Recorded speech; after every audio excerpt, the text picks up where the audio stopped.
who died after a stroke this week aged 78, has taken place in the city of Samarkand. Thousands lined the streets in both Samarkand and in Tashkent, from where his coffin was earlier flown. Karimov, one of Asia's most autocratic leaders, ruled for 27 years, and was accused by human rights groups of harshly repressing dissent. Saturday's funeral comes amid uncertainty over who will succeed him. The event in Samarkand, Karimov's home city, was overseen by Prime Minister Shavkat Mirziyoyev. Mr. Mirziyoyev has been in office since 2003. His deputy, Rustam Azimov, is also seen as a key player. 3 days of mourning are being observed. Obituary: Islam Karimov. Why Uzbekistan matters. No pictures. BBC's Abdujalil Abdurasulov. Uzbek-Kazakh border. The climate of fear that Islam Karimov created prevails. Many citizens of Uzbekistan are reluctant to talk about him, even now he is dead. I met a group of Uzbek construction workers in Shymkent, Kazakhstan, just across the border. They greeted me with a smile, which quickly faded after they heard I wanted to talk about the latest developments in their home country. They refused to give me an interview. I can't be detained by the SNB security services when I go home if I talk to you, one worker said. Finally, I found a man who agreed to speak. No pictures or names. He warned. The most important thing is that for 25 years he kept the peace, he said. Irreplaceable loss. On Saturday, a funeral cortege carried the president's body to Tashkent airport. His wife Tatyana Karimova and younger daughter Lola Karimova, dressed in black and wearing headscarves, were shown in tears as the coffin was loaded onto a plane for the short flight to Samarkand. Uzbek state TV then showed footage of mourners carrying Karimov's coffin through Samarkand's historic Radistan Square. Russian Prime Minister Dmitry Medvedev and the presidents of ex-Soviet states Tajikistan and Turkmenistan were among those attending. Mr. Mirziyoyev said at the funeral, "Our people and Uzbekistan have suffered an irreplaceable loss. Death took from our midst the founder of the state of Uzbekistan, a great and dear son of our people." After a mufti said funeral prayers in Radistan Square to the all-male mourners, the president's body was taken to be buried at the Hazrat Hazire Mosque. Karimov's other daughter, Gulnara, once seen as a possible successor but now believed to be under house arrest, was not seen at the ceremony.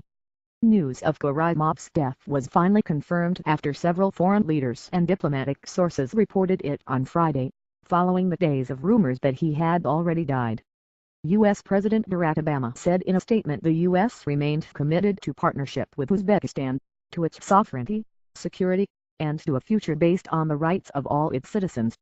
For the people of Uzbekistan. Expressing his condolences in a statement in Russian President Vladimir Putin described Mr. Karimov as a statesman who had contributed to the security and stability of Central Asia and who would be a great loss for the people of Uzbekistan. Repression unchallenged. The United Nations report has described the use of torture under Mr. Karimov as systematic. The late leader often justified his strong-arm tactics by highlighting the danger from Islamist militancy in the mainly Muslim country, which borders Afghanistan.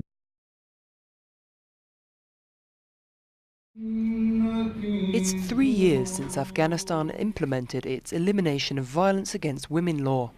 While Afghan women have made significant progress in recent years with record numbers of girls in schools, there's still some way to go. A report released today by the United Nations mission in Afghanistan recognizes both progress and gaps in the implementation of the law, which outlaws practices like forced marriage, rape and beating. It said cases of violence have risen, but people are more comfortable coming forward to report them. And while conviction rates are generally high, when brought to judges, the number of cases going to trial is still low. There has been lots of efforts toward elimination of violence, from legislation, from implementation, but then we are lacking monitoring, and justice mechanisms is not very strong to deliver justice to the victims of violence in this country. But I think we should also address and focus on the cultural aspects of violence and bringing peace in the society. President Karzai has called violence against women a social menace. At this forum of Afghan women leaders, most agreed that challenges still remain for females. Both male and female participants at this forum have highlighted that women remain one of the main victims of the conflict in Afghanistan and that much more work needs to be done in the elimination of violence against women. But the very fact this forum is being held is in itself a sign of progress. We believe that the violence against women in Afghanistan currently, the one which we see every day happening, is as the result of war in this country. So this addressing violence against women should be a part of peace process or any peace process development in the country. Across much of Afghanistan, cultural disapproval means Afghan women find it hard to work, although they may often be the sole providers for their children. At this bazaar for Afghan female vendors at ISAF headquarters in Kabul, organised by a women's project, shopping for Christmas gifts also means providing these Afghan women with a lifeline. A lot of the women that we have in our program are widows, or their husbands are disabled or have some sort of addiction that they can't provide for their families. Therefore, these women are the sole bread earners of their households. From husbands disabled during Afghanistan's long conflict to those addicted to narcotics, the reason these women need to work is varied, but their purpose is united. They must feed their families. और Tajikistan में दुनिया के सबसे बड़े ऊंचे dam के काम का इफ्तिताह कर दिया गया, जिसकी ऊंचाई 1100 फीट है और डैम से बनने वाली बिजली पाकिस्तान और अफगानिस्तान को भी बरामद की जा सकेगी। रोगन नामी ये डैम चीन के जिंगपिंग डैम से बड़ा है। ताजिक सदर एमोमाली रहमान ने खुद एक बुलडोजर पर चढ़कर डैम के काम का आगाज किया। डैम के मुकम्मल होने से ताजिकिस्तान न सिर्फ अपनी तवानाई की जरूरियात पूरी कर सकेगा, बल्कि पाकिस्तान और अफगानिस्तान को भी बिजली बरामद कर सकेगा। सबसे बड़े डैमों की तरह से ये मंसूबा भी मुतनाज़ रहा है। उज़्बेकिस्तान और कजाकिस्तान ने आमो दरिया पर बनने वाले इस डैम पर एतराज उठाए हैं। उनका कहना है कि इससे उनकी गंदुम और कपास की फसलें मुतासिर हो सकती हैं। 2018 तक ये डैम कुछ हद तक बिजली पैदा करना शुरू कर देगा, जबकि इस डैम को मुकम्मल तौर पर फाल होने में मजीद 7 साल लगेंगे।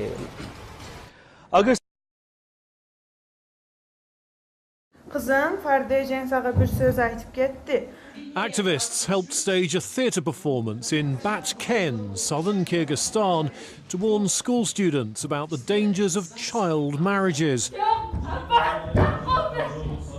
The event marked the International Day of the Girl Child and came less than a week after the Kyrgyz parliament outlawed underage marriage. Under the new law, which now goes to the Kyrgyz president for final approval, those involved in child marriages could face between 3 and 5 years in prison. Various statistics have put the number of Kyrgyz brides under the age of 18 at between 12 and 15%. They're usually from poor families or orphans. A UN report in 2014 said most child marriages in Kyrgyzstan were arranged by the parents, and noted that cultural attitudes towards gender roles was the biggest factor driving the practice.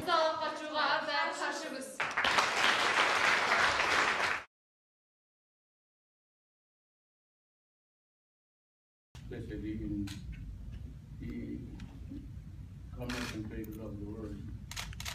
But there was one thing that really stood before us, and that was the result of the Cold War.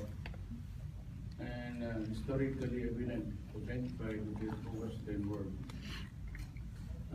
It was good until it lasted, and of late I see a lot of these Western nations bullying the small nations. And not only that, they are into so much hypocrisy. And they seem to start a war but are afraid to go to war. That is what's wrong with America and the other. They've been waging war in so many places, in Vietnam, Afghanistan, and in Iraq. And for one single reason that there was a weapon of mass destruction, and there was none. Господин президент, добрый день. Я очень ждал того момента сегодня, когда смогу с вами познакомиться и не только потому, что вы представляете великую страну, но и для ваших личных лидерских